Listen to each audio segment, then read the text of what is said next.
Hey everybody, what's good? It's Chris Americos and welcome to another video. In this video, I'm going to tell you about greetings and ways to introduce yourself. And I think you're going to find it really interesting because there might be some phrases or words that you haven't heard before. And I'm going to give you some context into when you can use different kinds of greetings and introductions. So the first thing that we should start with is formal and informal greetings. Now, a greeting is when we say something like, hello. The opposite of a greeting would be a farewell, when we say goodbye. Honestly, the words hello and goodbye today are a standard greeting and farewell, and they're not really formal or informal. But if we have to choose one, then we're going to put hello into the formal category because people who speak informally usually do not say this. They usually say something shorter or they ask a question, and we'll talk about that in a second. So another formal greeting that people say a lot is good morning. Now, in some places in the world, people will shorten this and just say morning. And this is a way to say hello. Some people also say good day, or often in Australian English we'll hear g'day, where it's written something like G''day. And you can think of it like that in terms of the way that it's pronounced. However, in other places in the world, I've heard people say good day. It's not something that I typically say in the United States. And honestly, I don't usually say the full phrase of good morning, unless I'm talking to my daughter and trying to teach her this phrase. Usually if I see someone outside on the street in the morning when I'm taking my walk, I'll say morning, and they'll say morning, and it's just a type of greeting. Now, we could say hello, as we talked about before, or we have this question that we might ask. Personally, I do not ask this question, ever. I would change it into an informal question. But I have heard some people say this before, and our English textbooks tell us that people say this. So, how do you do? How do you do?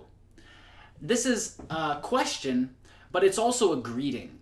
And you will see that in English, there are many greetings that are also questions. So, you're probably thinking, do I need to answer this question? Or how do I answer back to a person who says this greeting to me, right? That's a good question. So if someone asks you, how do you do? You can answer them. You can tell them about how you feel, how your day is, and then you can ask a question back. Usually we will ask the person the same question. We will say, and how do you do?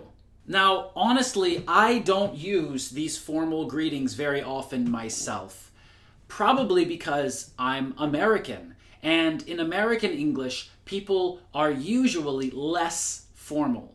We like to use informal words and phrases. So let's look at some of these informal words and phrases. The first one is another question. It's, what's up? You've probably heard this before in a song or in a film or TV show, and it can be quite confusing because how should you answer this question, right? How should you answer it? If someone says, hey, John, what's up? What do you say? Well, there's a few different options. The first thing you can say is, hey, what's up? Right? And this sounds very funny to many students who I've taught. They say, so they asked you a question, you just answer with a question? Yes, because it's not really a question. It's a greeting. So person number one can say, what's up? And person number two says, what's up? And then they keep going. They keep walking or doing what they were doing before. Now, the second way that you can answer this question is someone says, what's up, Chris? And I can say, not much. What's up with you? So just like when we talked about this question, how do you do? Or the less formal version, how are you doing? Yes, those are the same. How do you do and how are you doing? But how are you doing is less formal. So just like with these questions, when someone asks us what's up, we can just repeat this question back. And this is a greeting.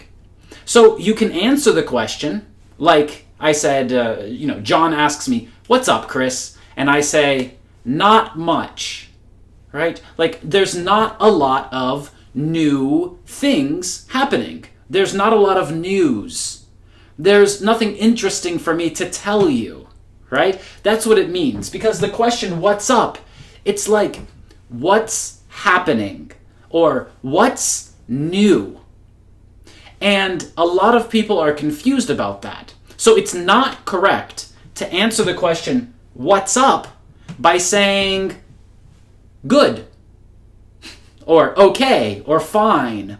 These are not correct answers to the question, "What's up?" Right? Because "what's up" means, what's happening? "Hey, what's happening, Chris?" "Good." No, that doesn't make sense. We can't say that. Instead, we can say, "Oh, there's nothing much happening. Oh, nothing new. Oh, in my life everything is old and boring." We can answer like this. But we shouldn't say good or bad or okay. Because we didn't ask that. We didn't ask, "How are you?" or "How are you doing?" We asked, "What's up? What's new? What's happening?"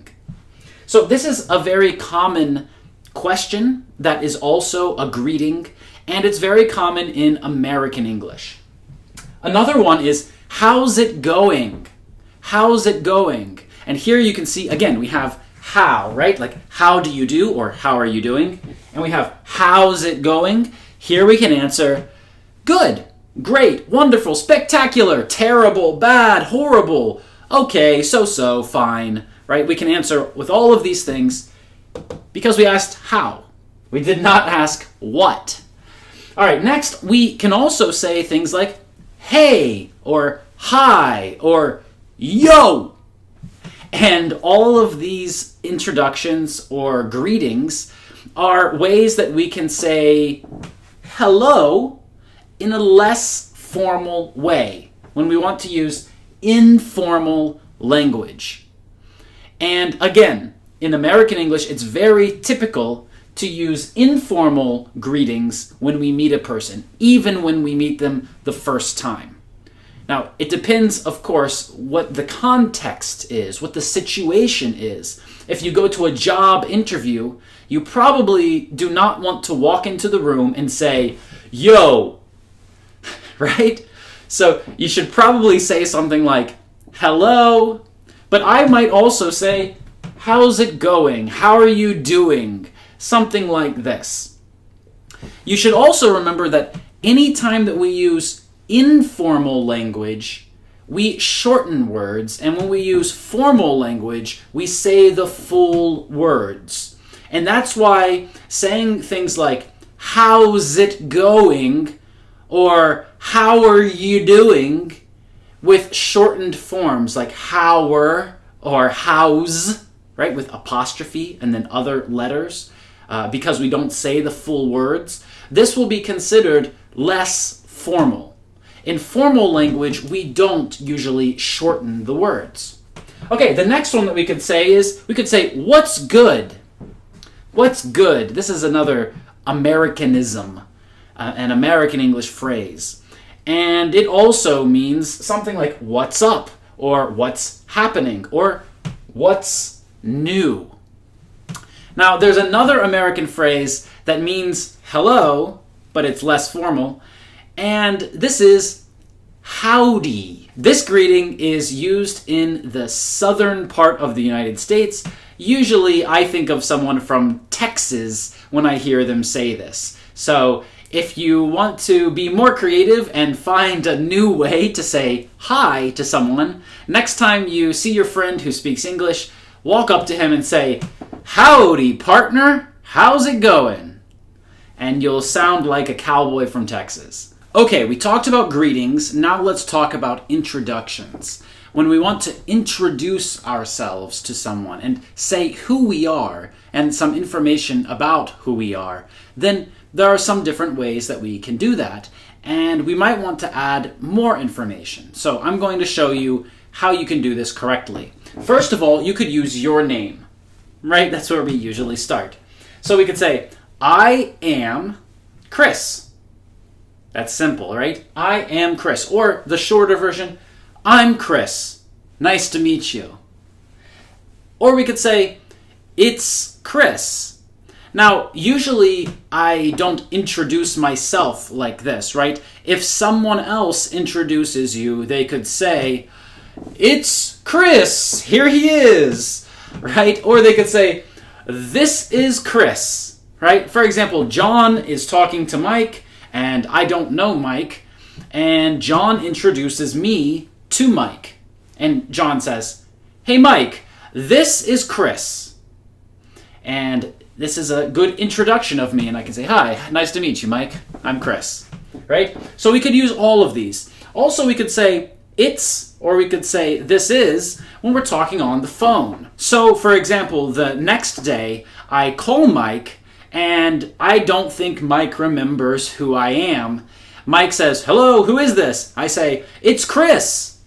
It's Chris from John's party yesterday. Or maybe I call Mike the next day, and I don't think that he remembers me. Because when he answers the phone, he says, hello, who is this? And I say, it's Chris from John's party. Or I say, this is Chris from John's party. Right? And I say from John's party because that's where I met Mike. And I think that he should remember me from there. Maybe he knows a lot of Chris's. Hey, Chris is a popular name. So if we go to location, we can say a little bit more information about who we are. We could say not only I'm Chris, right? We could say I'm Chris with my name, but we could also say where I'm from. We could say I'm American. We could say I'm from the United States. We could say I come from the United States. And we could say, I wasn't born in the United States. I was born in Germany. My parents were born in the United States. My grandparents were born in the United States. How did I get born in Germany? I guess my parents like traveling. But anyways, we could say, I come from, or I was born in, and give some more information about who we are and where we are from. Now, usually, we will say, I come from, if we're in a different place. So, if I'm in the United States, and I meet another person from the United States, I don't usually say, I come from the United States. This will sound very strange. Because I come from, when we usually use this phrase, when people are from a different place. When the person is a foreigner. And so maybe we have a group of people, and one person says, I'm Jorge, and I come from Mexico. So this means that he feels that he's in a new place, right? He's not in Mexico now, and he's telling us that he's from another land or country. And I was born in, sometimes people think that the place that you were born is the place that you are from. But this can be confusing. I gave you my personal example, right? I was born in Germany, but I am from the United States because my parents, grandparents, great-grandparents are from the United States, and they all speak English only. So I was born there, but I'm not from there, right? The same problem when we say, I live in a place. So maybe you move to New York and you meet someone in New York and they hear your accent and they say, hey, where are you from? Are you going to say, well, I live in New York? This probably will not help the person understand more information about you, right? Because it just tells them that you live here now.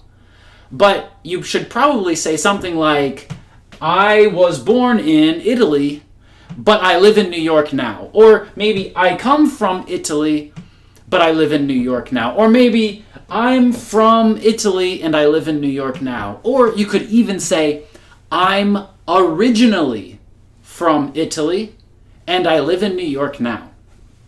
We could also say more information about ourselves by talking about our job and what we do. So first of all, we could say, I work at or I work for. And then we will say a company. For example, I work at chrisamericos.com, or I work for chrisamericos.com.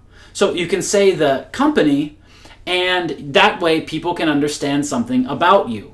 Because work is a big part of our lives, and it's a big part of our identity, about who we think we are.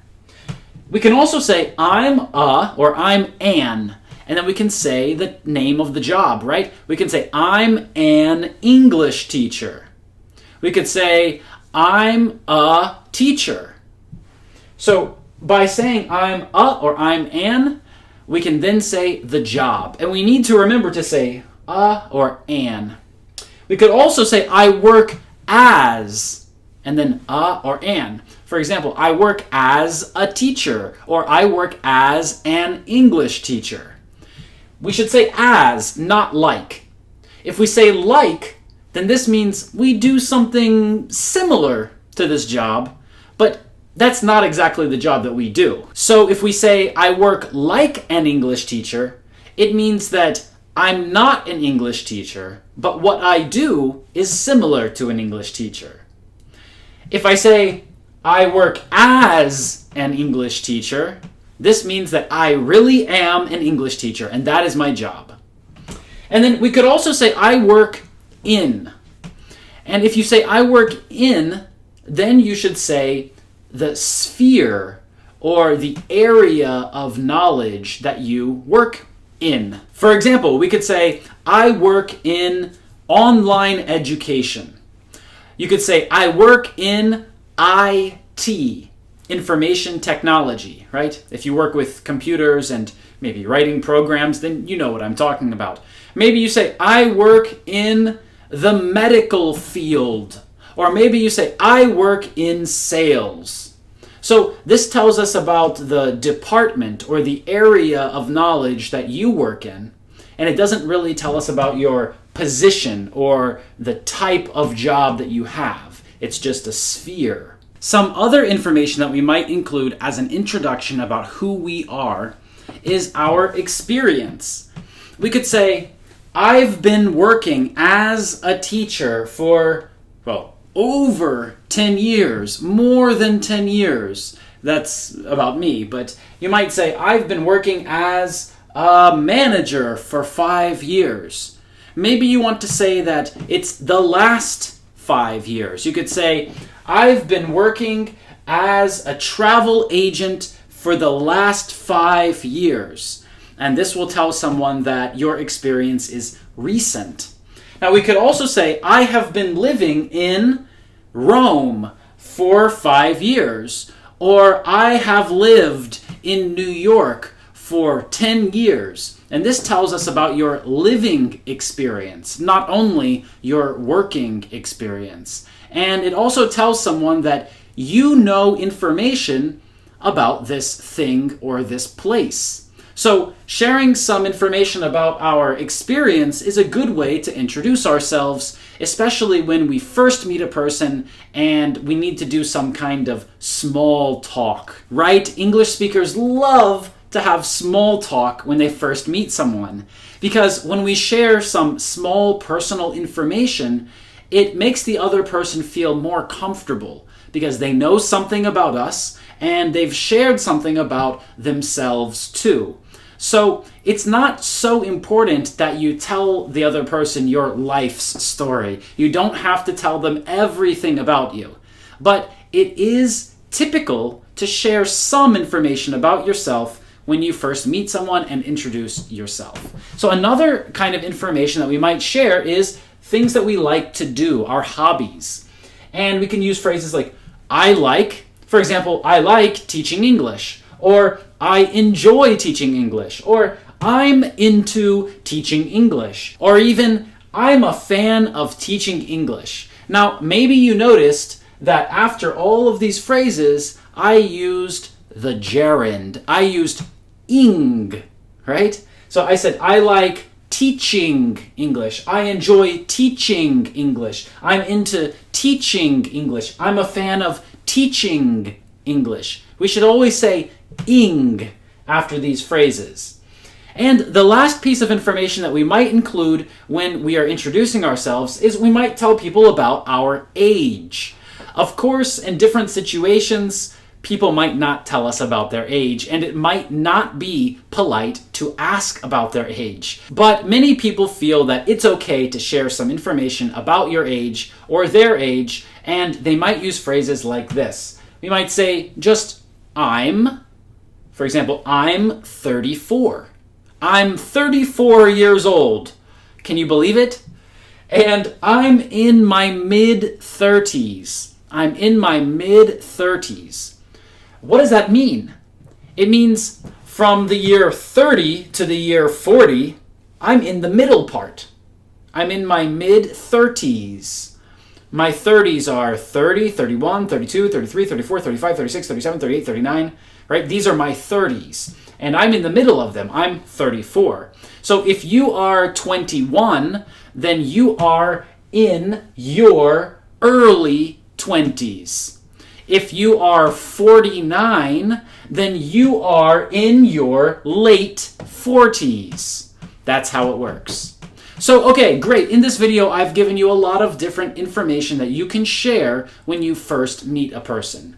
You want to greet them, and it depends on the situation. You can greet them formally or informally. And then after that, we want to make some small talk and share some information about ourselves. And there are different types of information that we might share. I hope that you found this video useful, and I hope that you'll share this video with your friends. So if you liked it, make sure you press like, press subscribe, and hit the notification button so that you get notified when we have new videos released on this channel. And if you want to get speaking practice and practice speaking with professional native speaking teachers every day, we have 30 lessons every day that you can join, and all you need to do is click on the link under this video to join our English Everyday program. It's very cheap, and you can join as many lessons as you want. You can join 1,000 lessons every month if you want, if you have the time. But if you don't have the time, you can just join the lessons that happen at the times that you want, because we have lessons all day. So just click on the link under this video to join our speaking program. Thanks for watching this lesson, and I will see you in the next one. Bye-bye.